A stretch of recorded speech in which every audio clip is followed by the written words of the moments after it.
Scandinavian jazz, Afro-American jazz, Serbian jazz. This makes no sense for me. Today jazz is a global concept. It's one thing and has one name, jazz.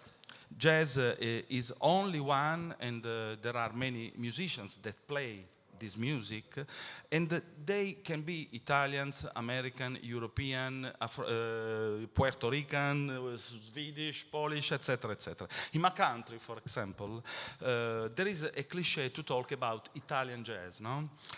For these people, Italian jazz will be the one in which the melodic approach is predominant, no? But what does it mean? Roy Hargrove has a melodic approach, but he is Afro-American. And Gianluca Petrella is one of the best trombone players involved in avant-garde today, and he mixes the sounds of his instrument with electronic. Sometimes he plays as a DJ. And he comes from the deep south of Italy, my land. He is the land in which the melodic approach is everywhere. And therefore, all these labels, all these definitions for me today make no sense. I think that we can use only word music, and maybe for me it's be the best definition we should all use. Wow. Tony? Sorry for my... Tony, is there such a thing as Australian jazz? Can you when you started playing with the Nex in the 80s, as I know, what was the scene back then? What were the major influences for you and for the other musicians on that scene that you played?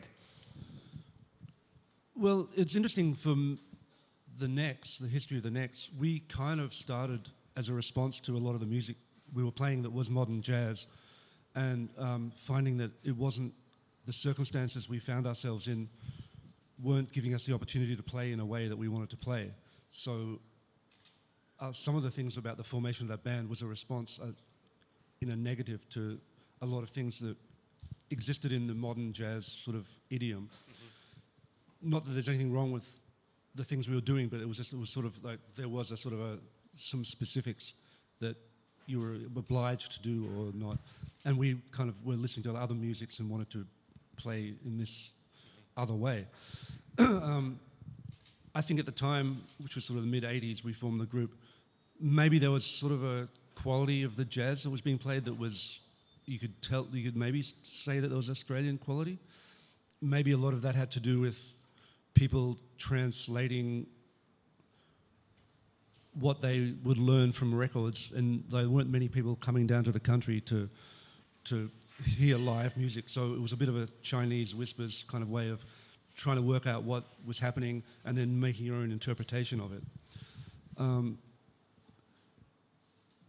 And as such, I actually don't really feel like the Nex is a jazz band. I mean, I feel like we play jazz. I think we've maybe gone through jazz, but jazz as a term is kind of, I mean, we all say like, no labels and let's be open with this, or jazz, no limits, but jazz is a label, and one has to define what jazz is.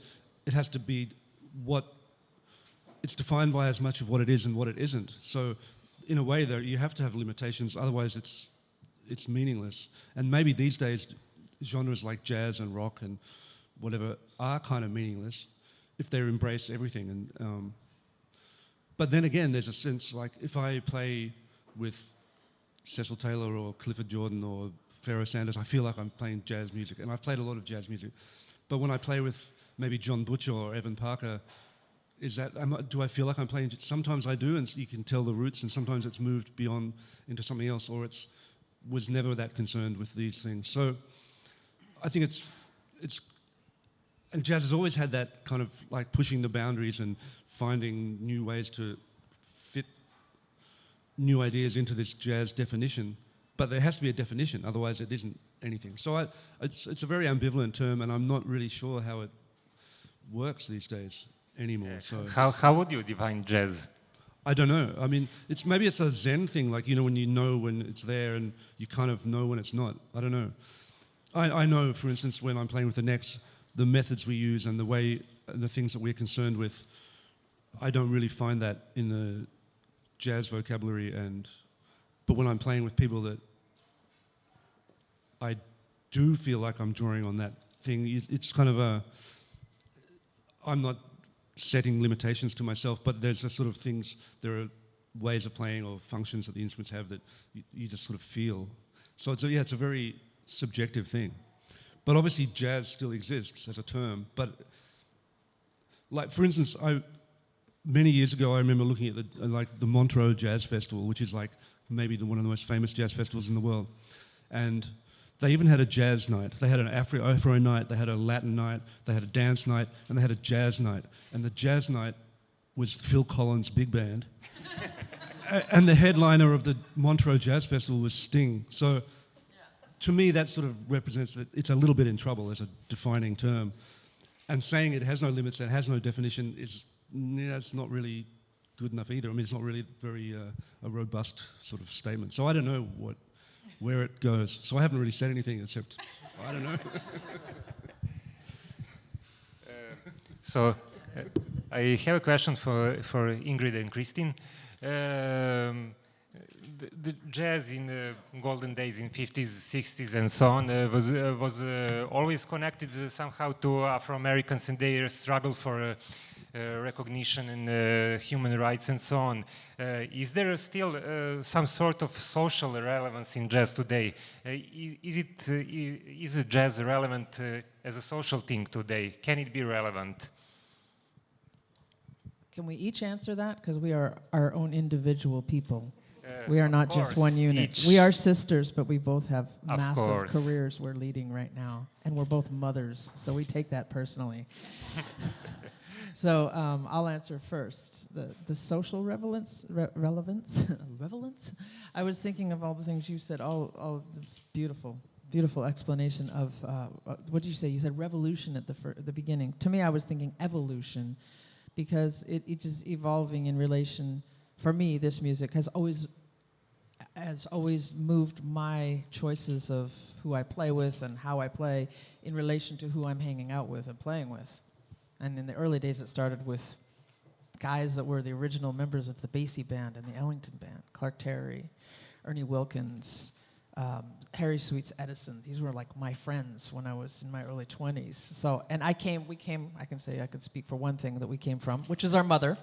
We have this mother who loved Oscar Peterson, and her choice of music was what we call good music.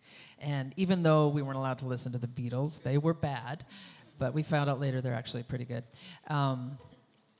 The pop music was not a part of our spin in our house. So everything we heard was this dancing, swinging music with melodies, and then she would play her Chopin and Debussy and Rachmaninoff and Mozart around the house because she played classical piano as well. So our foundation was really cool. Western Canada, on an island, by the ocean. Pretty rough place to grow up. But the rain and the bad weather kept us inside, so our social scene was like listening to this music and figuring it out from the record player. And trumpet was just like, okay, I'll play trumpet. It fell my way. I heard a lot of Louis Armstrong. I think I could deal with this.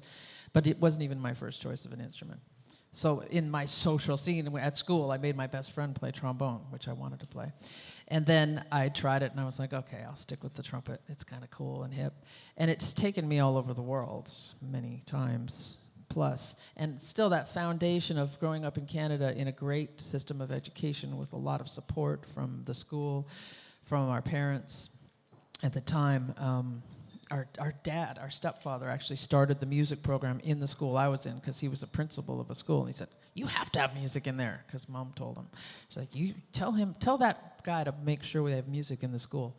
And so we had that opportunity as well. And so that European influence we got, I heard Kenny Wheeler when I was like 15, 16. I went, okay, I want to know that too.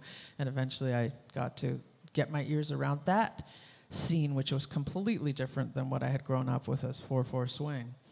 And so again, yeah, the jazz word is a little bit, it's a little difficult. I prefer what John Baptiste says, which is social music. It's really a result of who you're hanging out with and how you're connecting, and then what is happening socially You know, in the States right now, there's definitely a lot of protest music starting up. And it's not just like, oh, let's try and do like the 60s protest music. No, this is 2018 and we are protesting something very real.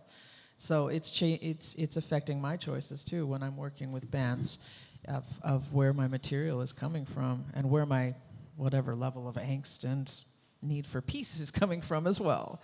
So that's where I think the music is at. It's just a channel of evolution in relation to all of you as well, how deeply you can listen and follow whether or not you understand it or not. But just to keep learning from all the resources we have now and to evolve as an individual voice as a result of all that. And sorry, what do you think about the idea from Nicholas Payton to call Afro-American music no more jazz but BAM, Black American music? You know yeah, this? the Nicholas Payton, Yeah. Black American music. It's a tricky one. It's a difficult one. It's difficult. It's Why? a shame in a way. Well, because it's saying that the instruments and the classical harmony that is also part of that music he's already playing is not valid and is not part of the conversation, and it is. And I can tell you right now, if Clark Terry were alive, he would say, nah, the note doesn't care what color you are. You know, the note doesn't care if you're purple, black, white, Canadian, girl, boy, transgender. It does not care. And it should be that. I mean, that to me is a principle in everything in society these days. So that's just, it's his choice to have that as his mantra, but it actually doesn't really fly. Sorry, Nicholas.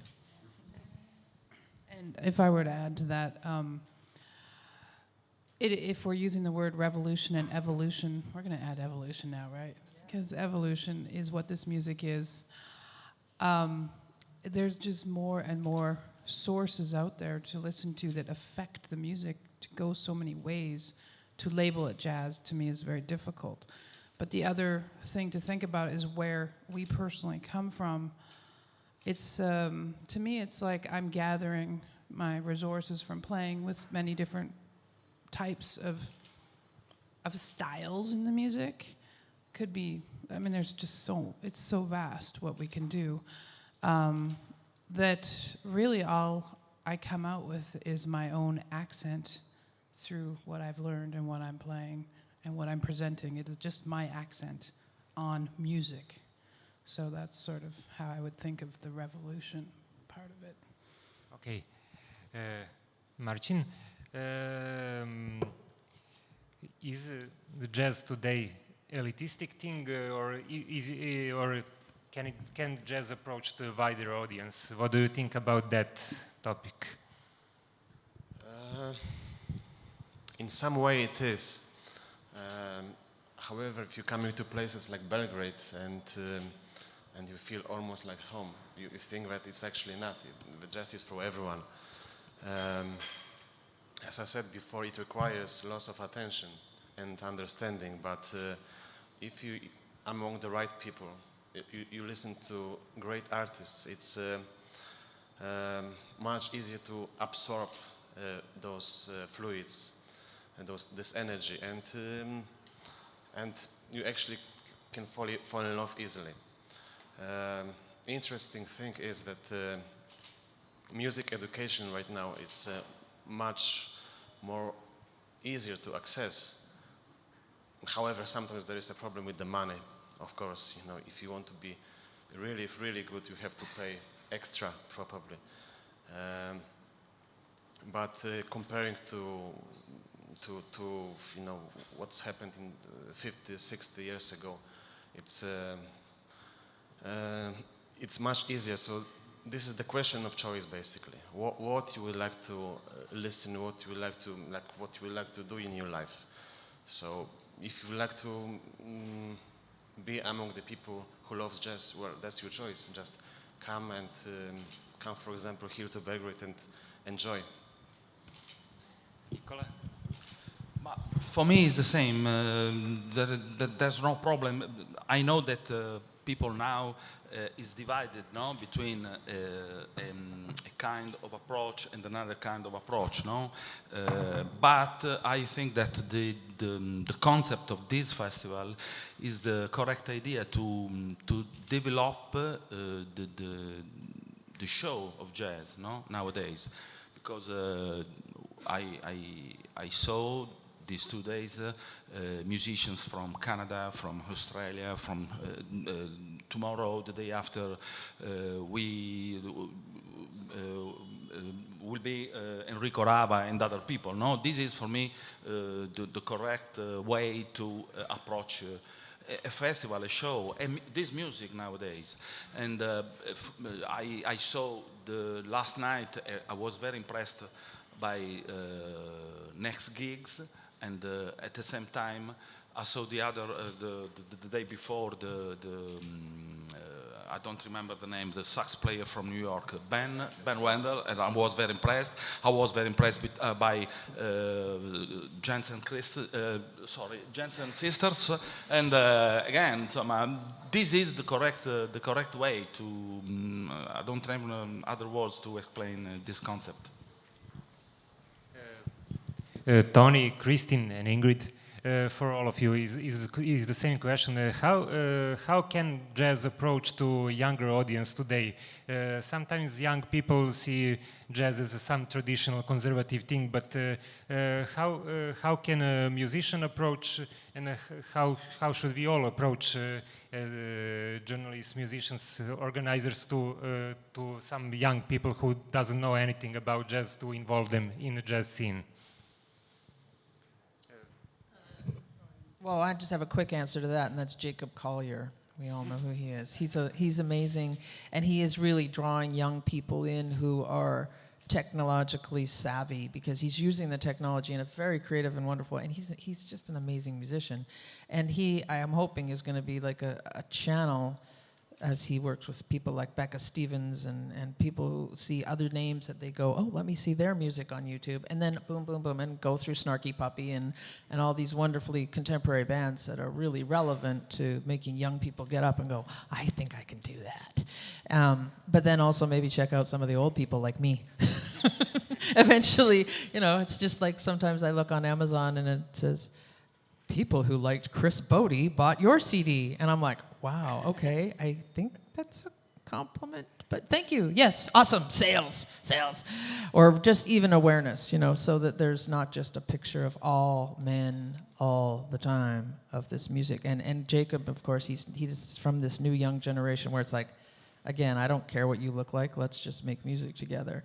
So that also, that system of the general image of the music is breaking down, and I think kids are pretty hip to that. They're really aware of, like, wow, really, would I want to get into this music where it's like all these old men in suits playing really predictable bebop lines, or do I want to learn that foundation, which we worked with the students yesterday at the school, and they're actually learning that, Bud Powell tunes and really tricky harmonic and melodic and rhythmically challenging things that become their staple for their technique. And if you don't have a technique, it's kind of hard to express who you are on your instrument. You have to have some awareness of the history in this music, and I believe that that's a big part of it, but not just the American history, all of it. And of course getting into different African genres of music. I don't like the term world music. I think it's also like jazz. It puts it in a box.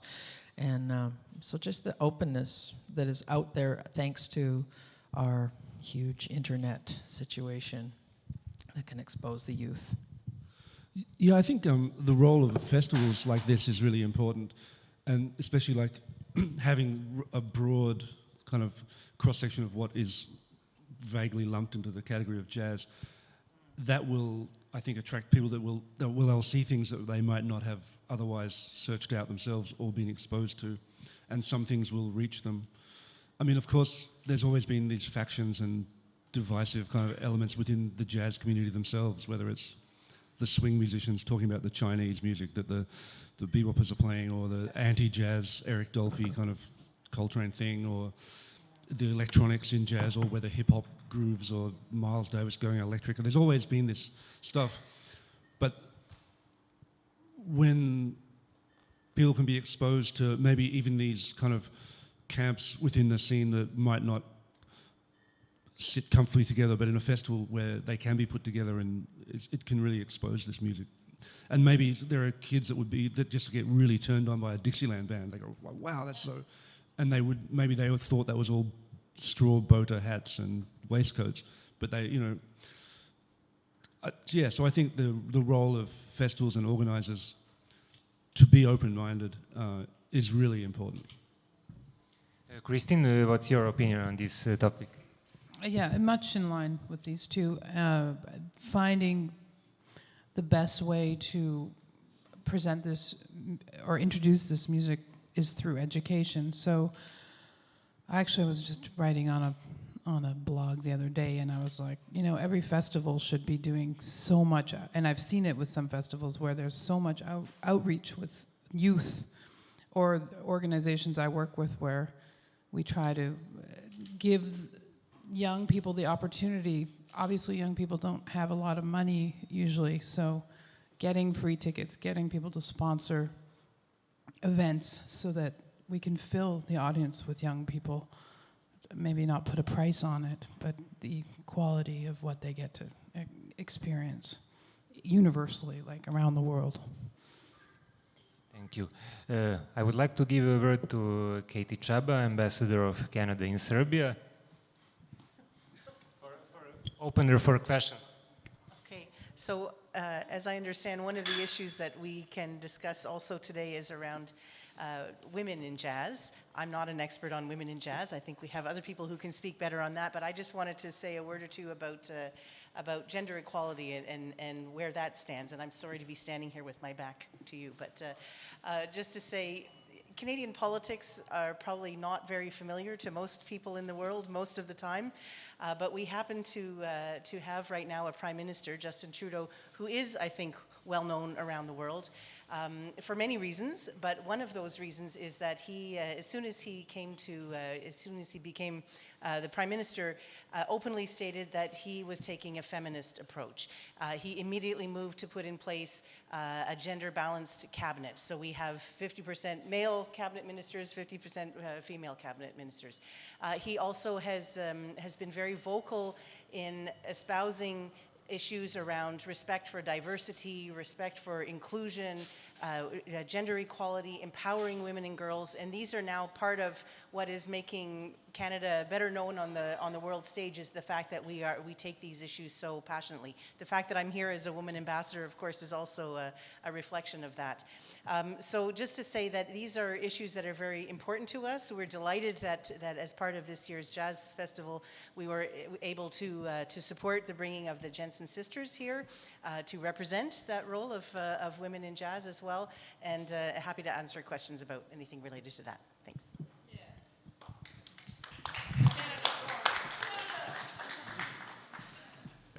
So Ingrid and Christine, of course, that's also a question for you too. How can feminism in jazz give some new dimension to jazz as a music?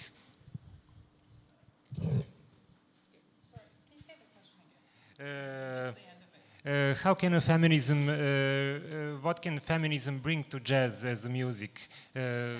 Feminism, there we go. I somehow think Justin's more of a feminist than me, our Prime Minister. And I believe that if men become more feminist about everything, then it will change. We are working really hard in terms of just working on our art. And I was on a panel with some other prominent female jazz musicians a few years back, and we're just like, we're putting our heads down. We don't think about being women when we're in the music. We're not like, I'm a woman playing music while I'm playing. But then you look up once in a while and you look around and go, there's still not equality on the stage. It's coming. It's definitely coming. But the support of the feminist male is definitely needed in all levels of how the music is to be presented, media, everything. If we can change that, I think it will affect the young girls, actually, we're talking like grade 5 or 6 when they get handed an instrument, that they see some role models and they want to move forward with it. So that's about it for now. Me? No, I got nothing. It's interesting. I was this summer. We did a workshop in Canada, the Evolved Canada, and it was in a small town on the island we grew up on. And I looked around in this band room, the music room at the school where we were teaching, and I realized the same posters are still on the wall from when I was a kid. Okay, Louis Armstrong, that's cool. Oh, Wynton Marsalis, of course. And then some Yamaha promoted artist, some random saxophone player with reeds, a man. And then, a singer, Ella. That's cool. They need to know who Ella is. She might teach them who Billie Holiday is, and then they'll learn a little bit about, civil rights and et cetera. But the thing that disturbed me was like, this is not changing, even in a country that is so evolved, that these are the images you get when you walk in the band room. And that's kind of how it is when you look at many major jazz festivals, minor jazz festivals. Pick up a jazz magazine. It's getting better. Believe me, this conversation is the most exhausting thing for me. I hate it. I really wish we could be talking about Kenny Wheeler and how his compositions moved me when I was 16 years old, and how it made me want to be a better trumpet player, and how it drove me to go study with Freddie Hubbard and all these people who were my mentors. That's what I want to talk about. I want to talk about music. So does Christine. She's a composer and a saxophone player. And yet still people are like, "You're not many women playing the trumpet, huh?" I'm like, well, more than you think. More than you think. But until they get hired the way I get hired, or they put themselves out as a leader, like I had to do very early on in my career, I said, well, I just hired all these guys for these gigs, and not one of them called me back for a gig down the road. And they said I sounded great, and we had a great time together, yet they're not calling me. So I guess I'll just keep hiring people myself and being a leader. And then then you become the bitch. It's like, she's a leader, she's a bitch. And then you get these reputations because you're strong and you're putting yourself out there in a situation that is not right, and many people are not comfortable with it. So until it becomes embraced, rather than, oh, that's a little weird, yeah, I heard she's kind of, rather than listening to the freaking music, just listen, just go click and go, I like that sound. No, that's not trumpet sound. That's not the trumpet sound I'm looking for. Then be honest about it. But that is what has to change too. The conversation is helping, but really, honestly, it's just about getting people out and listening to their music and supporting it and activating. Yes.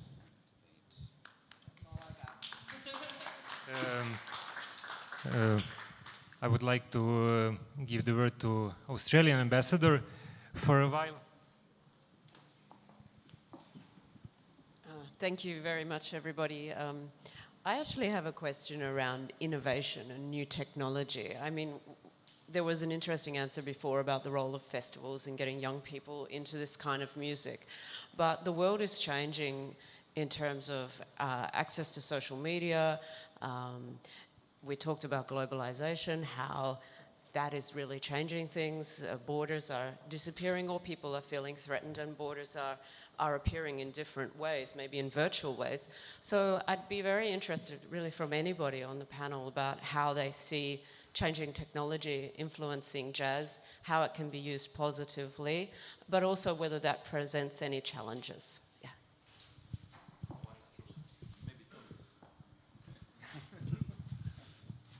Well, I mean, my first thought when you said it was like, I mean, this technology is influencing and affecting everything that we do.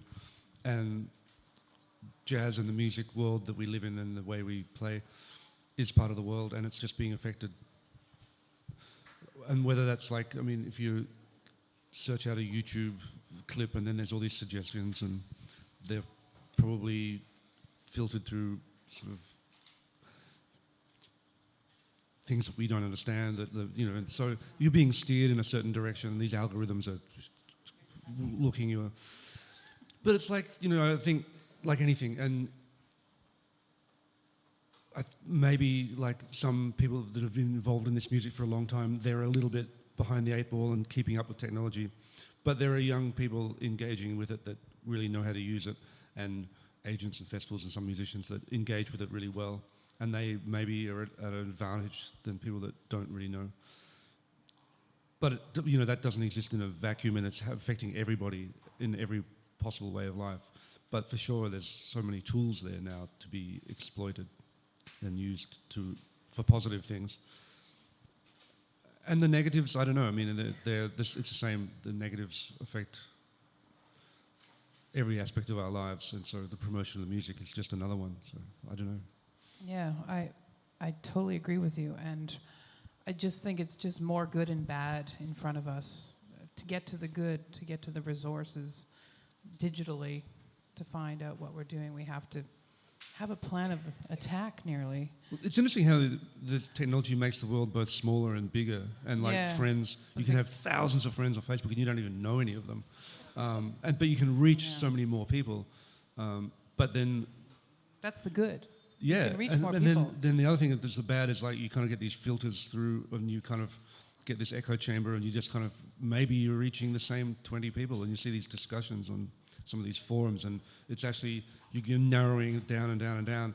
At the same time, there's a possibility to reach more. So it's just something that you've got to try and come to terms with. But I think also us as musicians, whatever kind of musicians we are, as humans who go and interact with other energies live, we are one of the last lucky folks whose job is actually it requires that there is no real plug-in for what we're doing when it's time to do it. Even if we're using laptops and there's all this other information going on, there still has to be this interaction. And there's still this conversation and empathy that gets to live. And when the empathy's on high, the music is better. We all know that. And so in this technology society we're in now, we have to be even more careful. I remember someone saying early on, we can't handle this. We think we're so smart. But really, honestly, this thing is way too smart for me. I mean, I have a young child, and I've seen what they've designed this to do, and it's just to be like cocaine or heroin or some addictive thing. We know those facts. So to be able to use it wisely nowadays, like I think of Australia, actually. I Skype my friends in Australia and do interviews or teach trumpet lessons sometimes. That's an awesome way to use the technology. And then we get to know each other. We see each other. Sorry, I got to check my email. No, just kidding. So it's damaging, but it's also, when used correctly, it's super inspiring. I also think younger people, like really young people who grew up with that, they also know how to use it kind of way more savvy than... Oh,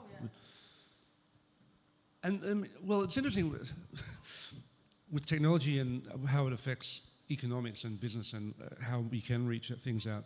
And for instance, the free Wi-Fi network in this room uploads speeds 10 times faster than the highest speed you can get in Australia.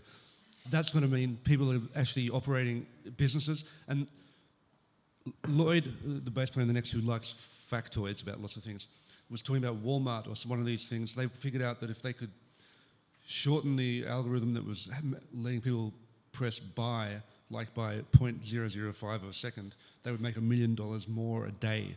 So if you're getting free Wi-Fi in Serbia that's 10 times faster than it is in the best you can pay for in Australia, people in Australia are going to start putting companies offshore. So it's not very smart. I'm not sure that's more... Maybe it's a different subject. But so, I mean, yeah, so technology is really powerful, and I guess it's just for the imagination to make that leap into like seeing the possibilities and potentials. And that's something that maybe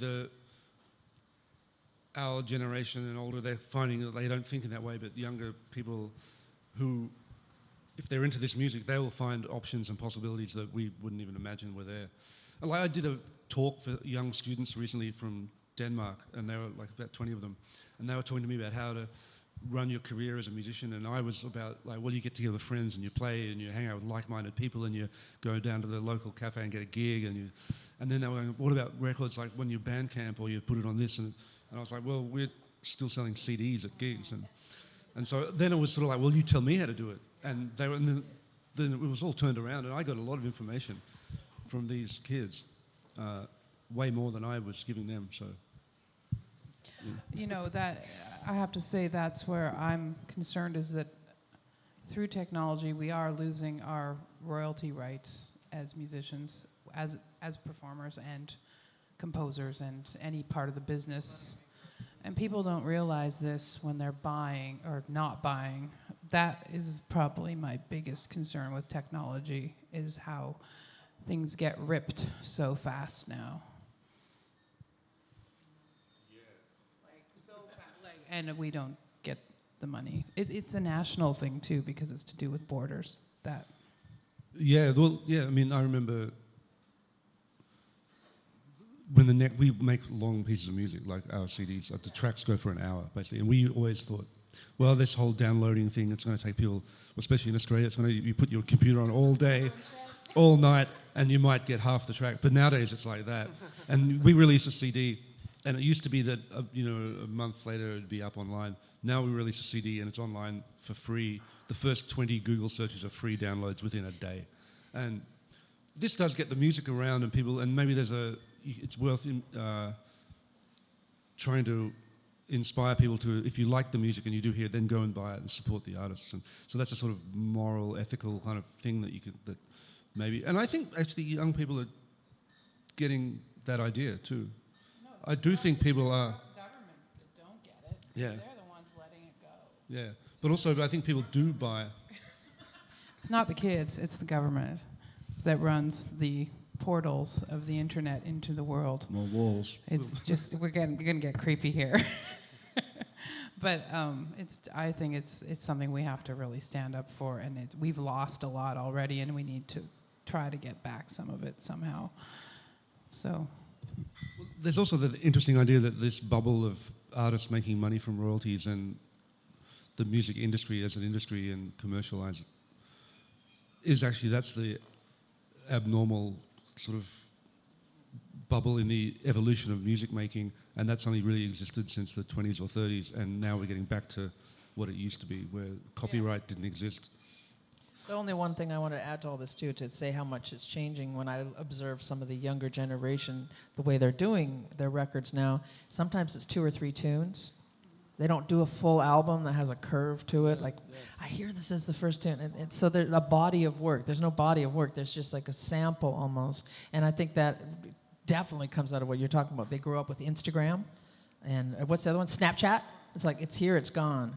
And so the longevity of the music, like the depth, I remember putting hours and hours into thinking of tune orders on my record so that it had some shape and curve rather than, okay, this is it, this is my song, and now there's this one, and I've got a video that's going to go with it, and that's it.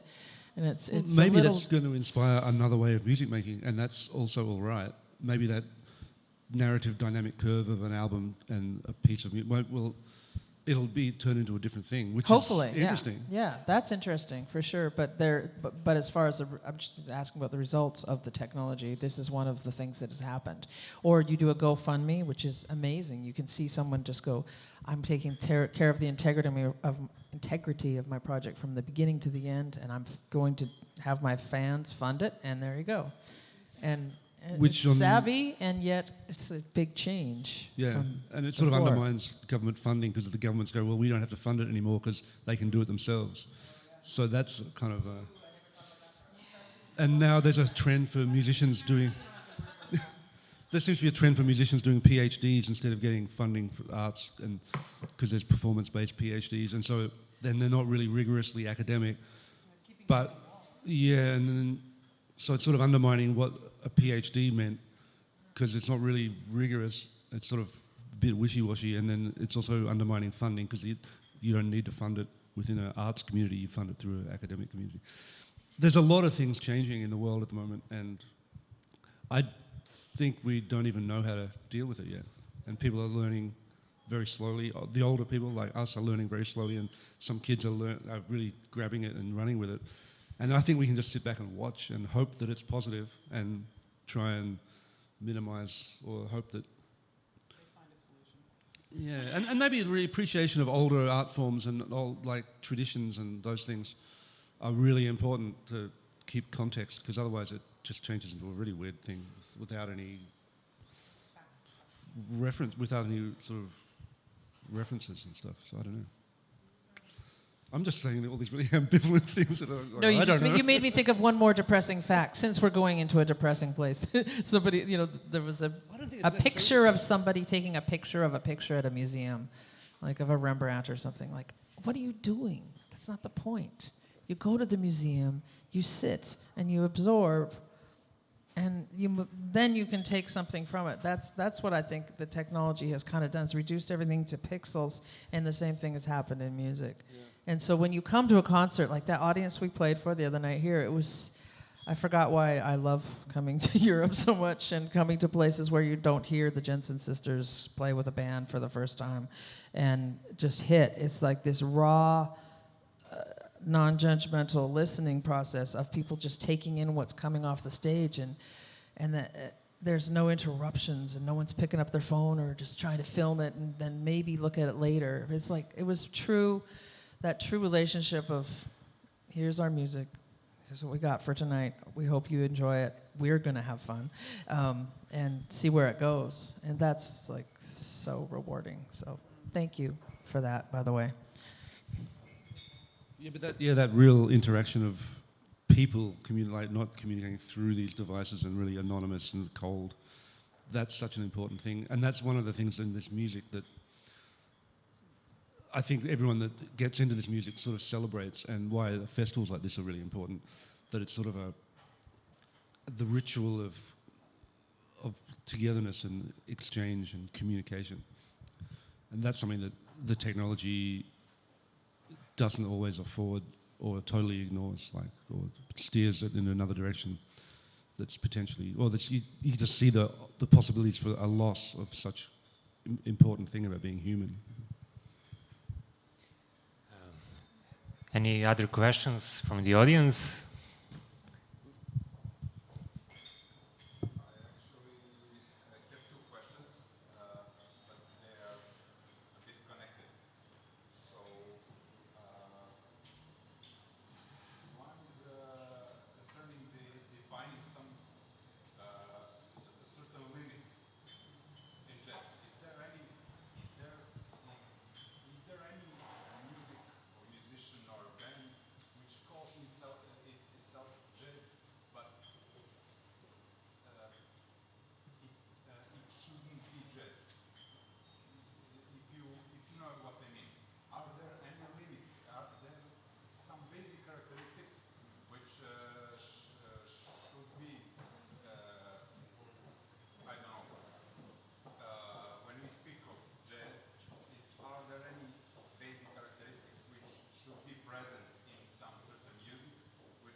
What was that? Phil Collins' big band, Monterey Jazz Festival? Montreux.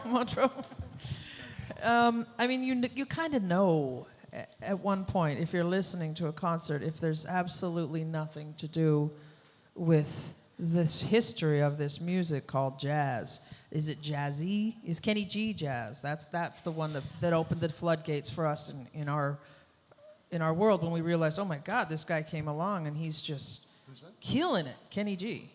Like killing it in sales, like really, like wow, people really like him. Black African American people who grew up in gospel churches love this guy, and so is it jazz? I don't know. Michael Brecker was like, oh, yeah, man, congratulations, but I'm gonna go that way. So the answer for me is it's like you have to have some experience listening to this music to be able to differentiate between whether or not those elements are there. And if someone comes in and plays absolutely no improvisation from the beginning to the end, and it's a produced show, and it's been produced by a producer, and they're saying this and this and this and this, then it's not the jazz I grew up with, which is about characters taking risks. Just like in a play. It's about people coming on stage and going, we have this foundation, this is our vibe, we don't know what the hell's gonna happen.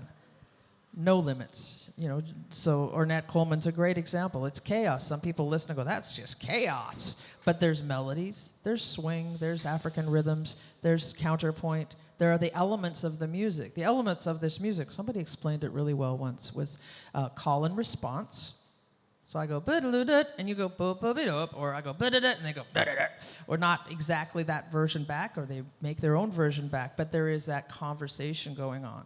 So call and response, counterpoint, contrapuntal rhythms, reaction to one another going in a different direction, causing, I like to call it a reaction to gravity. There's this gravity, and we all take off to the sky together and find our way back. What's the third one? Melody. Some kind of melody, and harmony. Some harmony coming out of the reaction of all those things. 2 notes.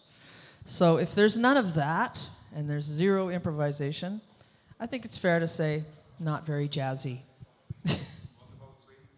Swing? Oh, yeah, nobody plays swing anymore. Swing's dead. I'm kidding. That was a joke. Swing feel, that's exactly what I'm talking about, and that's why I'm joking, because we joke about this. I was hanging out with one of the Marsalis brothers in Beijing, about a month ago at breakfast, and we were kind of talking about how everyone's afraid to play swing now. No one wants to play dang, gang, dang. You know, again, if it isn't in your vocabulary and your experience, your experiential moment of going, oh my God, I love this feeling, then why should you play it? You're being dishonest. It's not something you love. It's not something you grew up with. Find your own way of getting to that, what I call dance in the music, what we like to call the dance. There's a dance. Doesn't matter what it is. It could be a polka groove. It could be a funk groove. It could be the Serbian music we heard in our restaurant last night. If that has a dance in it, and you're in it, and you're starting to do those elements I talked about, counterpoint, call and response, finding some harmony, melody, and going for it, hello, to me that's pretty much jazz. And so the swing element is cultural as well. Where is your culture? What's his name? Jason Marsalis. He grew up in New Orleans. Of course he's going to play swing, right? But if you grew up in Belgrade and you didn't even hear or dance to the Count Basie band like I did, then it's not that familiar. But if you fall in love with it and you go, it becomes part of your channel. It should channel out of you organically rather than be, I don't like this band because it doesn't swing. You know, it's like, that's not fair. Listen to what they're doing. Be open. And that again is what drew me to this music, and I think I can probably speak for all of us. It's the openness, the freedom it gives you to be who you are. Okay, that was long. Somebody else go. Too much coffee. Well, I guess that I was alluding to that idea that, yeah, jazz with no limits. Like, it has to have something that makes it jazz and something that makes it not jazz. So I guess, like you were saying, like, if Rod Stewart makes a record singing some like American songbook songs, is it really? And he says it's his jazz record. I don't know if that really would. I would think that is jazz music. But then I can think of also by your definitions, like that you just outlined, I can think of traditional musics, especially from this part of the world, Balkan music, and that do all those things. They have counterpoint, they have interaction, they have forward motion in the thing, but it's not jazz. So, yeah.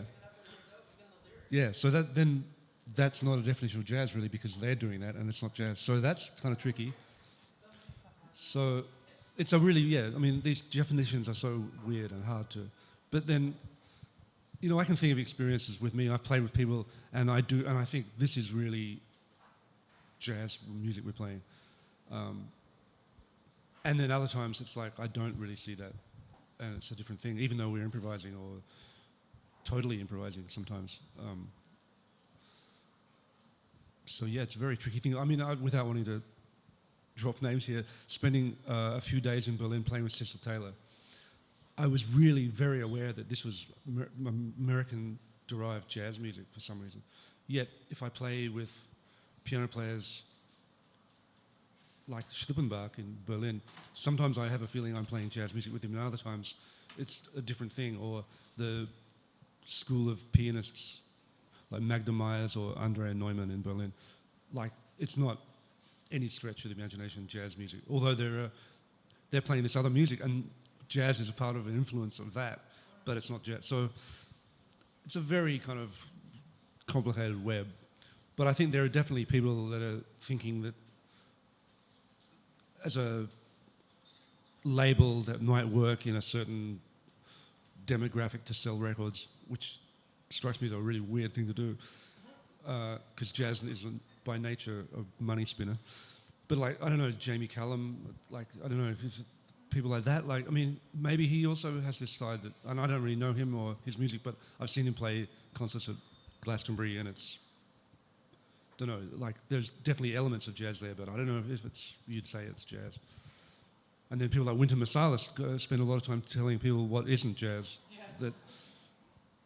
And then that doesn't seem to fit into the broad definitions of this music that's always forward-looking and trying to expand what can you fit into it. So, like I said at the beginning, I'm at the ambivalence of the term, and genre these days is complicated. And the technology also just compounds that, because everyone can do their music and get influenced by things and then put it out, and because they're not working for a record company, they're doing it themselves. They don't really have to fit into a niche market. So all these genres of death metal and black metal and free jazz and ecstatic jazz and bebop, and man, it's like complicated. It's complicated. It's a bit complicated. Good question. Any other questions? He had a second part. Yeah, sorry. Can one call himself jazz musician if he cannot play jazz in that traditional way? I said if he doesn't on this, let's say, traditional foundation can play, I don't know, jazz standards. For example, if someone cannot play any jazz standard, doesn't know the traditional vocabulary, can he call himself jazz musician? There should be a card. You guys have your cards? Yeah, a bit related to the previous one. You answer that. I think in this case it's not possible, to be honest. Well, you must have certain education to call yourself jazz musician. You know, nowadays jazz musicians have classical education. It's pretty normal. So, but from other side, they are playing some, making bands together with the hip hop artists, you know, rappers, you know, and they creating something totally new. But I don't think even those people who joined them with all the electronics, loops, wah-wahs, effects, distortions, you know, they could call themselves jazz musicians if they have no jazz education. Yeah. But I'm a jazz musician with a wah-wah pedal. But it's okay. That's all right. Oh, it's okay. So, Yeah. because I can play bebop. Yeah, exactly. Yeah. I just saw an interview with Peter Brotzman on Red Bull music things, and he was talking about, you know, kids these days coming out of the conservatoriums and they can play all this stuff, and they play the saxophone way better than him, and they can do all this stuff, but they don't have a voice of their own. And that he was talking about the importance of your own voice and your finding your sound and this and that. And I don't think Peter Brotzman could probably play standards, but I would definitely call him a jazz musician in a sense. I don't know if he would call himself a jazz musician, and I know he plays in lots of cross-genre things. But again, I'm actually just sort of being the devil's advocate and not saying anything. But I don't know, would you call Peter Brotzman a jazz musician? Would he call himself a jazz? I mean, if he was here, it'd be interesting to get his answer. I'm sure he's listened to a lot of music. I mean, he comes out of there's all that story that he was developing his voice parallel to Albert Ayler and that sort of thing, and that he hadn't heard Albert Ayler yet he was arriving at a similar place. And he plays music that's vaguely has these sort of ideas of the functional roles of instruments, which I think is some part of a jazz definition where, you know, the rhythm section or musicians accompany other musicians playing a solo, and then they kind of take different features at different times, different people in the solo sense. And I think he definitely plays music in that paradigm, that sort of framework. So, yeah, it's an interesting question, because I'm just sure he doesn't play standards. Right. So that makes me think about just in my development personally, as one person working on this music, it comes down to a serious dedication to knowing you choose an instrument generally, and knowing your instrument and studying that, just like classical music, just like popular music, but it's a genre that we can fit into once we bring our sort of dialect that we've been working on into it. It takes a long time.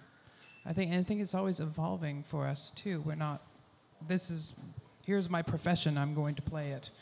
It's more of a, The accent, just to finish this question off, because it can keep going, is that everyone I've met so far in the business, the jazz business, I don't remember any of them referring to themselves as, "Hi, I'm Joe Lovano, I play the jazz saxophone." Or "Hi, I'm Clark Terry, I'm a jazz musician." They're just people. We have all these awesome people. I wish we could just stop talking and play music together right now. I don't even know what you guys play, but I think it'll be fun.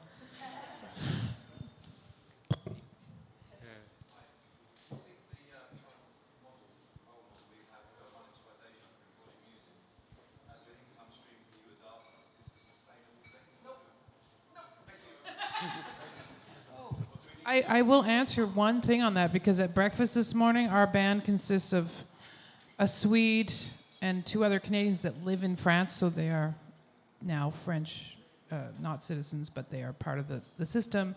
They get piles of money still for recording, for royalties and all these things that we don't see, because our country, me being in Canada, she's in the United States. You're in Germany, that's good, generally. It just depends where you are and how people are monitoring it and defending your rights as, yeah.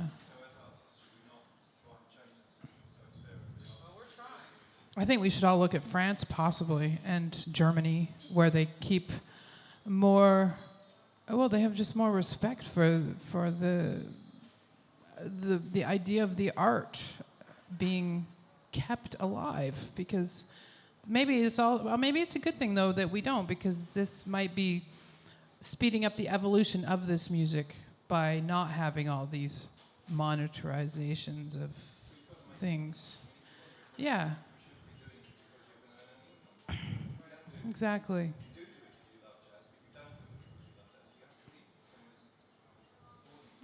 I'm having a really tough time with it right now, because I used to make a lot more money by the idea of, okay, I'm producing something, I'm producing a body of work, like a CD or 70 minutes of something, and I know that it will generate a whole bunch of things for me being able to do the next one. And right now, it's at the point where the frustration level is quite high to produce, in a way, unless I stop thinking about all that stuff. But yeah, but to have a family and do this music is a difficult life sometimes. You could answer that. I live in the USA. We've lost all hope.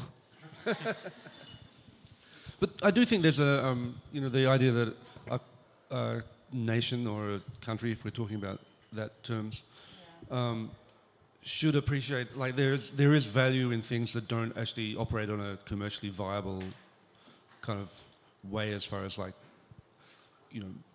major income generated things, and that culture is, but because I think just because it's not commercial and doesn't turn over big bucks doesn't mean that it's not really, really significant culturally, and I think that's really important, and it's really short-sighted.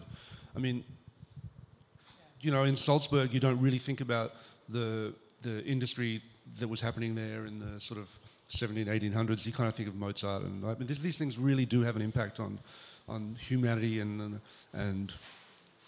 what different cultures can give to the world as a sort of a gift. And for sure, everyday basic economics is important, and industry, but culture and art is really very, very important, and it's a bit pity that it doesn't get appreciated in some places. And that it comes down to government and respect for the arts and education and all of that. The thing that ties me into that comment that your question is, I wouldn't be here had I not spent a few years living in Vienna early on in my career. Living in Austria and understanding exactly what you were talking about, the importance of art in society and that it actually is valid, helped prepare me to go back to a country where it's considered a hobby or something you just, it's not that serious. We don't really need that. We actually don't even want you. At this point, the government doesn't want anyone with free thought going on. So jazz is going to come up against even more of a battlefield than before if things don't change soon. So it's, if it were not for getting that feeling of like, really, I can just do this and I don't have to apologize and I can actually fall into being who I am in relation to what I hear and all of the music that's influencing me and create a body of work out of that, that's almost like mental help, mental therapy being in Europe for the first few years of my career so that I could feel good about myself and then go back to a place where it's much more competitive and much more, dog eat dog. And, that creates a certain style in the music as well, a certain energy. New York has a certain thing because of that factor, but I do think we can all do more in lobbying to take care of what our rights are as far as when we put out a product. Buying the CDs is a good start. Coming to our concerts is a good start. Supporting a festival is a great start. And getting young people involved is a huge, huge part of it. And teaching them the respect that goes with the hours and hours and hours of work we all put into making our music. I'm quite old person and I never heard in my life music like you did yesterday. And I'm so pleased that Collier create this kind of thing that people first time see and heard something totally unknown. For me, I'm from Russia. I never can expect it that this kind of freedom can exist in a musical way. But my question is, I'm sitting straight in you, and what kind of image of movie you have in your head when you play music? Because I'm close my eyes and I'm trying to imagine the pictures, what you're saying, like communication between us. And I know my pictures, and I want to see what kind of your pictures you have in your head when you're playing. Well, thank you, firstly, I'm glad you enjoyed the music.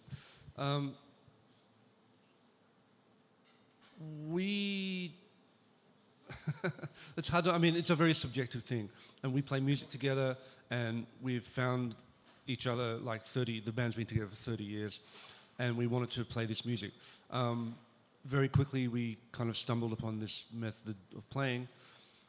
And I think, firstly, what we do is we play and we listen to each other and to the culminating sound, and then we just let the music kind of, after a while, we just serve the music in a sense, and we just sit back and listen. So our experience in this group, unlike other groups that I play in, our position is quite similar to the audience, to your position. We're sitting there and listening to it as it unfolds. I don't often think while I'm playing this music, I don't really feel visual stimulus so much of movies or pictures unfolding. But I hear a lot of people do. I